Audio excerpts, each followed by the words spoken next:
एक बार आपका फिर से स्वागत है आरजे रमझाझर लाइव में। और आज हम जो बीते दिनों की जो घटनाक्रम है उस बारे में बात करने वाले हैं। इससे पहले कि हम खबरों की शुरुआत करें, आपसे रिक्वेस्ट है कृपया चैनल को सब्सक्राइब कर, अगर आपने नहीं किया है तो लिंक को ज़्यादा से ज़्यादा लोगों तक शेयर करें और अपनी राय जो है जिस टॉपिक पे हम बात कर रहे हैं उस पर अपनी राय आप कमेंट बॉक्स पर छोड़ सकते हैं, जिससे त्वरित रूप से मैं आपको उसके बारे में बात कर सकता हूं आपसे।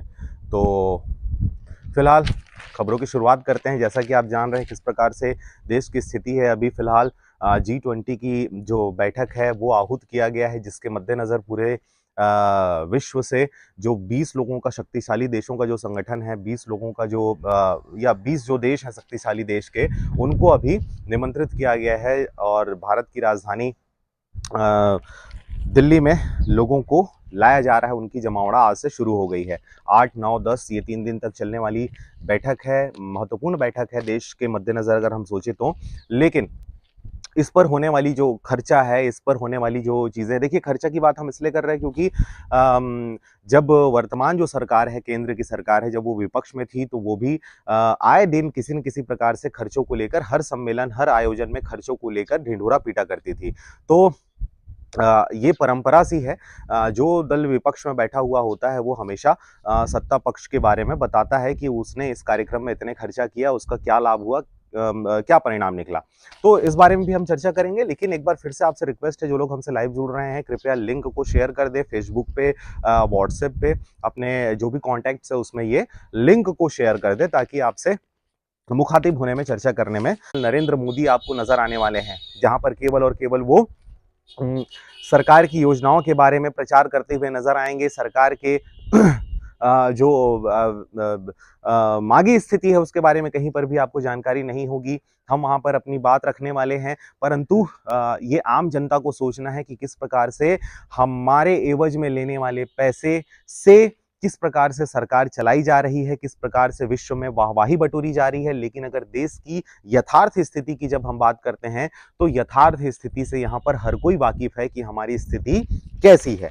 तो इस दौरान आपको बता दें कि किस प्रकार से सोने और चांदी के बर्तनों में हमारे मेहमानों को खाना परोसा जाएगा। साउथ इंडिया से, दक्षिण भारत से बहुत सारे जो शिल्पकार हैं, वास्तुकार हैं, उनसे बहुत सारी चीज़ों को मंगाया गया है स्पेशल रूप से। हमारे मेहमानों को इन महंगे महंगे धातु वाले बर्तनों में उनको खाना परोसा जाएगा। बहुत चकाचौंध दिखाया जाने वाला है। लाइट से पूरा डेकोरेट किया गया है, पानी से पूरा डेकोरेट किया गया है। पानी की फव्वारे, फाउंटेन निकलने वाला है, उसमें लाइट से पूरी तरीके से एलईडी लाइट लगे हुए हैं। वहां पर नाना प्रकार की जो रोशनी है उससे उस क्षेत्र को पूरा जगमगा दिया गया है, ताकि वो जो मेहमान आ रहे हैं उन मेहमानों को भारत की यथार्थ स्थिति की जानकारी ना हो। जिस प्रकार से नरेंद्र मोदी 8 लाख का कोट पहनकर वाहवाही बटोरते हैं, अपने देश को ऐसा रिप्रेजेंट करते हैं, अपने आप को ऐसा रिप्रेजेंट करते हैं कि हम बहुत ही ज़्यादा रिच हैं, लेकिन हमारी आम पब्लिक की जो स्थिति है उससे उनको कोई भी लेना देना नहीं है। जानकारी ये भी निकल कर सामने आ रही है किस प्रकार से लाखों करोड़ों रुपए इस आयोजन में बहाया जा रहा है। अब तक के जो शिखर सम्मेलन हुए हैं, G20 की जो बैठकें हुई हैं, उन बैठकों में हर साल जो है अन्य देश को जिम्मेदारी सौंपी जाती है। तो इससे पहले हुए जो देश हैं जहां पर ये आयोजन किया गया है वहां पर इस प्रकार की चीजें कभी भी देखी नहीं गई हैं, क्योंकि भारत में बड़बोला हमने प्रधानमंत्री चुना हुआ है तो उनको अपनी ट्रिग्निटी मेंटेन करनी है, अपनी एक छवि जो है उस छवि के लिए वो लगातार काम कर रहे हैं। लेकिन जो बातें मैं आपसे साझा कर रहा हूँ ये गोदी मीडिया आपको कभी भी नहीं दिखाएगा, मेन स्ट्रीम मीडिया में आप कभी भी इन चीज़ों को नहीं जान पाएंगे। वहाँ पर तो केवल सोने चांदी के बर्तन परोसे जा रहे हैं, वहाँ पर किस प्रकार से डेकोरेशन किया गया है, मीडिया खेमे के लिए जगह बनाई गई है, किस प्रकार से हम नरेंद्र मोदी साहब हमारी बातों को वहाँ पर रखने वाले हैं, लोग आ रहे हैं प्रधानमंत्री से फोटो खिंचवा रहे हैं, सेल्फीज ले रहे हैं, ये इस प्रकार की बातें सामने आ रही हैं। दिल्ली की अगर बात करें तो दिल्ली की सड़कों पे मैंने बताया कि ग्रीन कॉरिडोर बना दिया गया है, चारों तरफ पूरे सफेद कलर के पर्दे से उसको ढक दिया गया है, ताकि वहां पे गरीबी, भूखमरी और जो परेशान जो लोग हैं उनको वो जो मेहमान आने वाले हैं वो कभी भी ना देख सकें।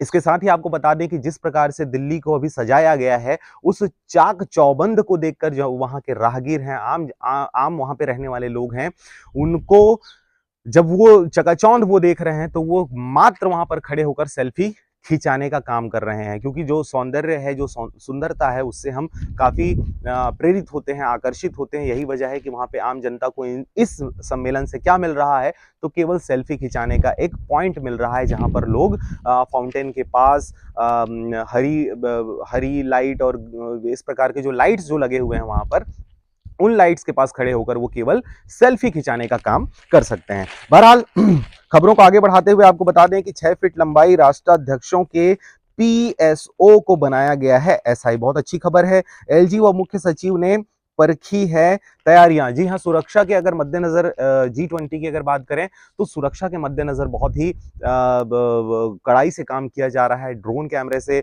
वहां पर नजरें रखी जा रही है। ये बात अपनी जगह बहुत सही है, क्योंकि हमारी जिम्मेदारी बनती है, हमारे देश में अगर किसी देश का राष्ट्रीय नेतृत्व आया हुआ है तो उनकी सुरक्षा की जिम्मेदारी हमारे देश की है। उस पर जो भी चीजें की जा रही है वो बहुत ही बेमिसाल है और वो हमारी जिम्मेदारी है, इसलिए उस पर वो किया जाना अत्यावश्यक है। तो उस पर कहीं पर भी कोताही, तैयारियां समिट की तैयारियां पूरी हो चुकी हैं। सम्मेलन में शामिल होने के लिए राष्ट्राध्यक्षों के भारत आने का सिलसिला शुरू हो गया है। इस बीच केंद्र सरकार ने अलग अलग देशों से आने वाले राष्ट्राध्यक्षों की अगुवाई करने के लिए केंद्र राज्य मंत्रियों की ड्यूटी भी तय कर दी गई है। इसमें सबसे अहम जिम्मेदारी केंद्रीय सड़क परिवहन और नागरिक विमानन राज्य मंत्री वीके सिंह को दी गई है। वीके सिंह अमेरिका के राष्ट्रपति जो बाइडेन और चीन के पीएम ली कियांग को रिसीव करने दिल्ली एयरपोर्ट पहुंचेंगे। जी हाँ, तो वीके सिंह जो है वो हमारे पूर्व सैन्य डिपार्टमेंट के अध्यक्ष रहे हैं और उनको इस प्रकार की जिम्मेदारी दिया जाना बहुत अच्छी बात है। अगली बड़ी खबर की बात कर लेते हैं। सरोज मोदी से सवाल पूछें, उन्हें इंडिया नाम से इतना डर क्यों लगता है। देखिए, फिर से वही बातें निकल कर सामने आ रही है, भारत या इंडिया। मैंने आपको पहले ही बता दिया है किस प्रकार से हमारे संविधान में Bharat that is India shall be union of states लिखा हुआ है। मतलब छोटे छोटे स्टेटों का एक संघ होगा हमारा देश, जिसको हम भारत या इंडिया नाम से तवज्जो देंगे। इस दौरान आपको बता दूं कि एक देश एक चुनाव की बातें निकलकर सामने आ रही है। यह भी एक सोचने वाली बात है कि जब चुनाव होते हैं किसी राज्य में, किसी देश में, हमारे देश में जब चुनाव होता है तो वहां पे जो सरकार होती है वो 5 साल के लिए बन जाता है।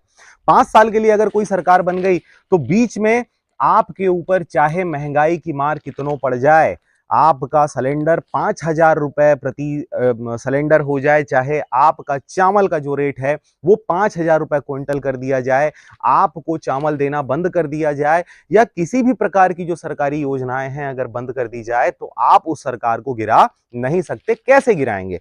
क्योंकि 5 साल में ही चुनाव होना है, 5 साल से पहले चुनाव नहीं हो सकता। और अगर मान लीजिए चुनाव किया जाना है, अगर छत्तीसगढ़ में हमने एक बार पूरे देश में चुनाव हुआ और सभी जगह पर सरकारें बन गई, छत्तीसगढ़ में अगर हमको सरकार गिरानी है, अगर वो गलत काम कर रहे हैं, सरकार के द्वारा जनता के ऊपर अत्याचार किया जा रहा है, तो ऐसे कंडीशन में आप केवल छत्तीसगढ़ में चुनाव नहीं करवा सकते, आपको पूरे देश में चुनाव करवाना होगा। तो ये बहुत ही अहम और महत्वपूर्ण बातें हैं। लेकिन देखिए, मैंने आपको पहले भी कहा था कि ये कभी भी पॉसिबल नहीं है, एक देश एक चुनाव कराना कहीं पर भी जायज नहीं है। परंतु फिर भी इस प्रकार के जो टॉपिक्स हैं, जो नए नए विषय हैं, जो नए नए इंटरेस्टिंग जो चैप्टर्स हैं, उसको खोलने का जो काम करती है भारतीय जनता पार्टी, उसके पीछे केवल और केवल एक ही उनका ध्येय होता है, ताकि जो विदेशी जो हमारे यहाँ देश में आ रहे हैं, जो अभी विधानसभा चुनाव, लोकसभा चुनाव है, तो जिस प्रकार के मुद्दे सामने आने चाहिए, गरीबी के, भुखमरी के, बेरोजगारी के, त्रासदी के, प्रगति हम कैसे करें, आपने जो पुरानी समय में 2014 में जो आपने वादे किए थे, उन वादों पे आप कितना खरे उतरे, और इस बार आप क्या वादे कर रहे हैं, कि आपके वादे वही पुराने हैं? तो जब आपने पुराना पूरा नहीं किया तो आप नए वादे कैसे कर रहे हैं, और कैसे, क्या गारंटी है कि आप उसको पूरा करेंगे? तो ये जो महत्वपूर्ण बातें हैं, इन बातों पर लोगों का फोकस ना हो, केंद्रीकरण ना हो करके ये लगातार हर दूसरे दिन, हर तीसरे दिन ये नए प्रकार के टॉपिक खोज कर ले आते हैं, चाहे वो भारत बनाम इंडिया हो, चाहे वो विपक्षी गठबंधन की बातें हो, चाहे वो सनातन धर्म की बातें हो, चाहे वो इंडिया पाकिस्तान करें, चाहे वो चाइना और हिंदुस्तान करें। और इसके साथ ही अब ये जो नया फॉर्मूला निकल कर सामने आया है, जिसमें एक देश एक चुनाव, यूनिफॉर्म सिविल कोड, किसानों का मुद्दा, आदिवासियों का मुद्दा, महिलाओं का मुद्दा, इस प्रकार के जो मुद्दे हैं, इसको लोग ना उठा सकें, इस पर उनसे सवाल ना किया जा सके करके ये लगातार नए नए मुद्दे निकालकर सामने लेकर आते हैं। इसी के दौरान आपको बता दें कि सरोज मोदी से सवाल पूछें उन्हें इंडिया नाम से इतना क्यों डर लगता है। देखिए, ये विपक्षी गठबंधन का सवाल है और इन्होंने क्या कहा है कि मणिपुर मामले में मोदी शाह ने माफी क्यों नहीं मांगी। जिस प्रकार से सनातन की बातें सामने आई थी, कांग्रेस के दक्षिण भारतीय एक नेता है, उन्होंने सनातन धर्म को लेकर एक बयान जारी कर दिया था, जिस पर उन्होंने सनातन धर्म को बीमारियों से उन्होंने तुलना कर दिया था। जिस प्रकार से कुष्ठ रोग होता है, जिस प्रकार से एड्स रोग होता है, जिस प्रकार से कोरोना होता है, जो लाइलाज बीमारी है, उससे उन्होंने तुलना कर दिया था। इसके बाद पूरा जो भारतीय जनता पार्टी का जो ट्रोल जो गैंग है वो एकदम से एक्टिव हो गया और लगातार इस बारे में ट्रोल करने लग गए कि उस नेता को माफी मांगनी चाहिए, कांग्रेस सरकार को माफी मांगनी चाहिए। इसी को लेकर विपक्ष ने या कहें विपक्ष के द्वारा अब ये बातें सामने आ रही हैं कि ठीक है, वो माफी मांगने के लिए तैयार हैं, अगर वो माफी मांगेंगे तो आपको भी माफी मांगनी चाहिए। मणिपुर हिंसा के बारे में आपने क्यों नहीं बोला? महिलाओं के साथ जो अनैतिक दुष्कर्म जो किए जा रहे हैं उस पर आपने क्यों नहीं बोला? महंगाई इतनी शीर्ष पर लाने के बाद आपने 200 रुपए सिलेंडर का दाम कम किया तो आपने वाहवाही बटोर ली। पूरे गोदी मीडिया में आपके ढिंढोरा पीट दिया गया कि वाह मोदी जी वाह, घर घर मोदी, हर हर मोदी, इस प्रकार के नारे लगवाने आपने शुरू कर दिए। पूरे अखबार, टेलीविजन, पूरे आपके प्रचार का जो तंत्र है वो पूरा पट गया वाहवाही में आपके। तो जब उन विषयों पर आप माफी नहीं मांग रहे हैं, उन विषयों पर आप चर्चा नहीं करना चाहते हैं, तो फिर आप इन चीजों पर विपक्ष के ऊपर क्यों आप ठिकरा फोड़ देते हैं कि विपक्ष ने इस प्रकार के काम किया है। गंगा जल की बातें सामने आई थी कि गंगा जल को उठाकर इन्होंने झूठी कस्में खाई थी। भूपेश बघेल की बात कर रहे हैं, किस प्रकार से गंगा जल का शपथ लेकर इन्होंने शराबबंदी की बातें की थी, लेकिन शराबबंदी हुआ क्या? इस पर भूपेश बघेल ने कई दफा इंटरव्यू में अपने मीडिया के सामने आकर उन्होंने बातें रखी हैं कि जो शराब है इसको पूर्ण तरीके से एक साथ बंद किया जाना मतलब आवश्यक तो है, लेकिन बंद करने की संभावनाएं जो है वो बहुत ही कम हो जाती है। क्योंकि जब कोरोना काल था तो कोरोना के समय जब सारे सेक्टर्स बंद कर दिए गए थे, शराब भट्टियां बंद कर दी गई थी, वहां पर अल्कोहल कहीं पे नहीं मिल रहा था, तो ऐसी स्थिति में जितने लोग कोरोना से मरे थे उससे कहीं ज्यादा लोग बगैर कोरोना के, बगैर दारू मिलने से उनका देहांत हुआ था। क्यों? क्योंकि उनको नशा का आदत है और उस नशा के लिए जब दारू नहीं मिल रहा था तो वो अलग अलग प्रकार के जो पॉइजन्स हैं उनका सेवन कर रहे थे। कई लोग वो फेविकोल खा रहे थे, कई लोग बोन फिक्स का सेवन कर रहे थे। तो जिसमें भी उनको नशा महसूस हो रहा था उसका वो सेवन कर रहे थे और उस दौरान उन लोगों की मौत हुई थी। यही वजह है कि उस आंकड़े को देखते हुए भूपेश बघेल सरकार के द्वारा इस प्रकार के वक्तव्य दिए गए, जिस आधार पर छत्तीसगढ़ में शराबबंदी आवश्यक है, परंतु पूर्ण शराबबंदी एक साथ नहीं किया जा सकता। किसी न किसी प्रकार से उसको कंट्रोल करने का फॉर्मूला इनको तैयार किया जाना चाहिए। लेकिन जिस प्रकार से आबकारी मंत्री कवासी लखमा की अगर बात करें, भूपेश बघेल ने जिनको जो जिम्मेदारी सौंपी है उन मंत्री की बात करें तो बस्तरिया आदिवासी हैं, ठेठ छत्तीसगढ़िया हैं, ठेठ छत्तीसगढ़िया बस्तरिया आदिवासी मंत्री हैं कवासी लखमा जी। वो लगातार अपने बयान में इस बात को कहते रहते हैं कि हम शराबबंदी नहीं करेंगे, ना बस्तर में बंद होगा और ना ही छत्तीसगढ़ में बंद होगा। तो खैर ये उनका अपना पर्सनल ओपिनियन है, लेकिन अगर हम शासन और सरकार की बात करें तो ये पूरी तरीके से बंद होना चाहिए। ये जो सरकार है उस पर, इस मुद्दे पर विशेष रूप से उनको फोकस किया जाना चाहिए। अगर अगली बार उनकी सरकार बनती है तो कोई ना कोई नीति नियम उनको एक सीमित समय के अंदर में तैयार करके जनता के सामने रखा जाना चाहिए। ठीक है, इसके बाद अगर हम ईडी की बात करें तो ईडी ने विनोद वर्मा की पत्नी से की है पूछताछ। जी हां, आपको बता दें कि किस प्रकार से भूपेश बघेल जी के जो राजनीतिक सलाहकार है विनोद वर्मा जी, उनको किस प्रकार से अभी कुछ हफ्ता पहले उनको ईडी ने अपने अरेस्ट कर लिया, गिरफ्तार कर लिया और उसके बाद से लगातार पूछताछ जारी है। जैसा कि आप जानते हैं कि जब भी ईडी और सीबीआई किसी को अगर छापा मारती है, उनको जब पकड़ कर ले जाती है तो नाना प्रकार के खुलासे होते हैं। लेकिन लगातार जो भारतीय जनता पार्टी का एक प्रोपेगेंडा वो चला रखे हैं, ईडी और सीबीआई के बदौलत वो चुनाव जीतने की कोशिश कर रहे हैं, चाहे भारत की बात करें, चाहे हम छत्तीसगढ़ की बात करें, तो इस पर आज तक इनको कोई भी बड़ी कामयाबी नहीं हासिल हुई है छत्तीसगढ़ में। इतने समय बीत गया है मनोज वर्मा जी को ले जाए हुए, लेकिन अब तक कोई बड़ा खुलासा इनके द्वारा नहीं किया जा सका है। कोई नया चीज या कोई बड़ा रकम या कोई बड़ी चीज इनके हाथ नहीं लगी है। यही वजह है क्योंकि ये पूर्ण ही चीजें नहीं पाई गई है जो इलीगल हो। फिर भी लगातार उनको प्रताड़ित करते हुए जानकारी निकालने की कोशिश की जा रही है, गुनाह को जबरदस्ती सर पे मढ़ने की कोशिश की जा रही है। इस दौरान आपको बता दें, सेंट्रल पूल में चावल के कोटे में कटौती को लेकर भूपेश बघेल पर हमला बोला गया है। भाजपा मोदी सरकार पर जमकर हमला, कहा हर बात में इनको राजनीति दिखती है, चुनाव आते ही परेशान करने की कोशिश की जाती है, ये भूपेश बघेल जी का कहना है। आपको बता दें कि मुख्यमंत्री ने कहा कि केंद्र सरकार और भाजपा ने चुनाव आते ही किसानों के साथ धोखाधड़ी करना शुरू कर दिया है। हमेशा ये छत्तीसगढ़ के साथ भेदभाव करते रहे हैं, राज्य सरकार को लगातार परेशान करने की कोशिश इनके द्वारा की जाती रही है। छत्तीसगढ़ में नई सरकार की बजट की तैयारियां भी शुरू कर दी गई हैं। किस प्रकार से सरोज पांडे ने कांग्रेस अध्यक्ष खड़गे से पूछे हैं 9 सवाल। उन्होंने सवाल क्या पूछा है, देखिए आपको बता दें। सांसद सरोज ने लगाया सरकार पर आरोप, मांगा है जवाब, पूछा क्या महिला अत्याचार पर माफी मांगेंगे, कसम खाने के बावजूद शराबबंदी का वादा पूरा नहीं किया, माफी मांगेंगे। ये सरोज पांडे जी का कहना है। सोचिए, जिन्होंने मणिपुर हिंसा के बारे में महिलाओं को निर्वस्त्र कर उनके साथ अनैतिक दुराचार किया गया, इस मुद्दे पर आज तक ये लोग एक जने, कोई महिला मंत्री हो, नेता हो, अभिनेत्री हो, कोई भी, किसी ने किसी भी प्रकार की बातें नहीं की। लेकिन आप सोच सकते हैं चुनाव के आते ही किस प्रकार से जब इनको विपक्ष के ऊपर सारी चीजों को मढ़ना होता है तो नए नए लोग सामने आते हैं और महिलाएं ही महिला की विरोध में सामने आ जाती हैं। बहरहाल अगली खबर के बारे में आपको बता दें, महंगाई है। भारत ने सेब, चना व दाल सहित आधा दर्जन अमेरिकी उत्पादों से अतिरिक्त शुल्क जो है वो हटा लिया है। अमेरिकी उत्पादों पर से अतिरिक्त शुल्क हटा लिया है। सोच सकते हैं, देखिए देश में महंगाई कितना शीर्ष पर है, हर चीज की महंगाई, पेट्रोल डीजल, जबकि विश्व मार्केट में, वैश्विक मार्केट में अगर हम पेट्रोल डीजल की अगर बात करें तो बहुत कम हो गया है। 84 बैरल प्रति आपको बैरल मिल रहा है।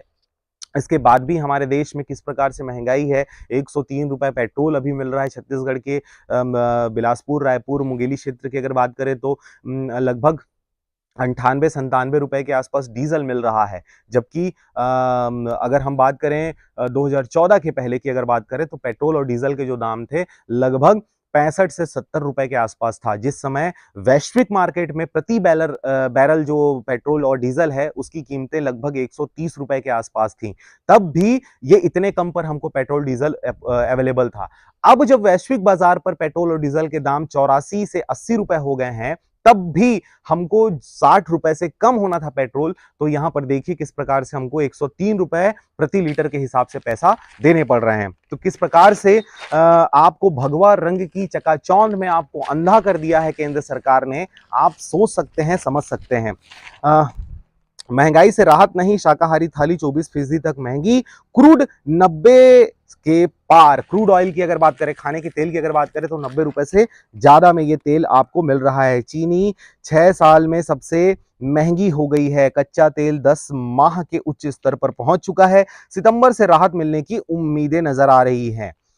तो इस प्रकार की खबरें सामने आ रही हैं। इस दौरान आपको बता दें कि जब तक नफरत खत्म नहीं हो जाता, जारी रहेगा भारत जोड़ो यात्रा, ये राहुल गांधी का बयान है। हाई कोर्ट का पॉलिसी बाजार जैसे ट्रेडमार्क के इस्तेमाल पर रोक लगाने से इनकार कर दिया गया है। जी हाँ, पॉलिसी बाजार टाइप के जो नेटवर्क जो अभी फैलाया जा रहा है, किस प्रकार से आपका नेटवर्किंग जो की जा रही है, किस प्रकार से आपको ऑनलाइन ट्रेडिंग के बारे में बताया जा रहा है, नए नए ऐप आ रहे हैं, उस पर हाई कोर्ट ने एक बड़ा जो है जजमेंट है वो दिया है। उन्होंने कहा पॉलिसी बाजार जैसे ट्रेडमार्क के इस्तेमाल पर रोक लगाने से उन्होंने इनकार कर दिया है कि इसको किया जा सकता है। जी हाँ, मुंबई में दही हांडी उत्सव में 17 गोविंदा जख्मी। देखिए, मैं आपको हर 30 त्योहारों में सतर्कता बरतने की बात करता हूं और यहाँ पर घटनाएं सामने आती हैं। 70 जो गोविंदा हैं वो जख्मी हो गए हैं। घर में खुशहाली और प्रेम ना हो तो जोड़े को साथ रहने के लिए कहना है गलत, ये कहना है सुप्रीम कोर्ट का। जी हाँ, अगर आप विवाहित जोड़े हैं और अगर घर में आपकी सुख शांति समृद्धि नहीं है, आप एक साथ रहने में नाखुश हैं, तो ऐसी स्थिति में आपको जोर जबरदस्ती से एक साथ रहने देना जो है वो गलत बात होगी। ये सुप्रीम कोर्ट का बयान है। इस दौरान आपको बता दें, मुंगेली की कुछ खबरों की बात कर लेते हैं। खुदकुशी के सिलसिले में बदला माहौल, पहले जैसा नहीं रहा कोटा, ये कोटा की खबर है। मुंगेली की अगर बात करें तो आपसे बता दूं कि अखिल भारतवर्षीय युवा यादव महासभा ने निकाली है शोभा यात्रा। ये पेंड्रा अभन अमरपुर की ये कहानी है, जहां पर कल यानी 7 तारीख को कृष्ण जन्माष्टमी का त्यौहार मनाया गया और इस अवसर पर यादव समाज के द्वारा एक महाशोभा यात्रा निकाला गया।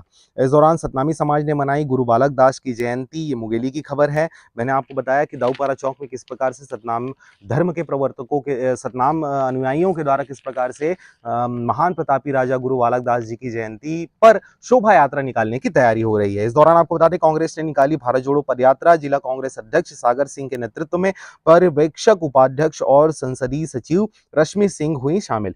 पदयात्रा में लगातार जो पोस्टर राजनीति के दिग्गज और धनी जो राजनेता है वो ही नजर आ रहे हैं। अगर आप फोटो पे, तस्वीरों पे, टीवी पे, अखबारों पे आप जिनका फोटो देखेंगे तो ये हकीकत में पोस्टर राजनीति के धनी दिग्गज नेता हैं, जिनके नाम लेने की आवश्यकता नहीं है, आप फोटो देखते ही उनको समझ जाएंगे। तो इस प्रकार से राहुल गांधी जो है वो हकीकत में जम्मू कश्मीर से कन्याकुमारी तक पैदल यात्रा निकालने वाले हैं, लेकिन जो मुंगेली, बिलासपुर, रायपुर आसपास के क्षेत्र के जो क्षेत्रीय नेता हैं ये पोस्टर राजनीति के दिग्गज माने जाते हैं। इनको यथार्थ की स्थिति से कोई मतलब नहीं होता। ये अपनी घमंड और अपनी अकड़ पर जीने वाले लोग होते हैं। आए दिन कोई ना कोई कार्यक्रम में, प्रोग्राम में ये शिरकत करते रहते हैं और सबसे पहली भूमिका जो होती है फोटो खिंचवाने की और वीडियो बनवाने की होती है। तो उसी तर्ज पर मुंगेली में भी ये पदयात्रा निकाली जा रही है। निश्चल अध्यक्ष नीलेश बने प्रदेश मंत्री। छत्तीसगढ़ चैंबर ऑफ कॉमर्स के पथरिया इकाई घोषित की गई, उसमें निश्चल को अध्यक्ष बनाया गया है चैंबर ऑफ कॉमर्स का। ये पथरिया की खबर है। मुंगेली की खबर की बात करें तो राज्य सरकार ने जनहित के कार्यों में रोड़े अटकाए हैं, ये मोहले जी का कहना है। मोहले जी कहाँ हैं आप, नजर क्यों नहीं आते? मोहले जी लगातार मंत्री रहे हैं, लगातार सांसद रहे हैं, विधायक रहे हैं, लगातार अन्य अन्य पदों पर ये नियुक्त होते रहे हैं। भारतीय जनता पार्टी के कद्दावर नेता माने जाते हैं। लगातार राजनीति और भारतीय जनता पार्टी का मुंगेली में खूंटा गाड़ के बैठे हुए हैं, लेकिन जब विकास की जब बातें आती हैं तो मोहले जी गायब हो जाते हैं। इनका सीधा सीधा ये ठिकरा रहता है। अभी तो 4 साल या कहे 4.25 साल से ही कांग्रेस की सरकार छत्तीसगढ़ में है, तब आपको दिक्कतें हो रही हैं, आप नजर नहीं आ रहे हैं। लेकिन इससे पहले 15 वर्ष तो आपकी ही सरकार थी यहाँ पर राज्य में, लेकिन फिर भी आपने क्या प्रगति किया, विकास किया? कुछ भी नहीं। लोगों के छठी में, बरही में, आप हर कार्यक्रम में लोगों के पास शिरकत करते हैं और यही वजह है कि लोग आपको जिताकर सामने ला देते हैं, क्योंकि आप ग्राउंड से जुड़े हुए नेता हैं। लेकिन क्या सिर्फ इतने मात्र से आप खुश हैं? क्या जनता खुश है आपसे? बिल्कुल आपसे खुश नहीं है। आपके व्यवहार से खुश है, लेकिन आपके कार्यकलाप से बिल्कुल भी खुश नहीं है। मुंगेली का जो विकास और डेवलपमेंट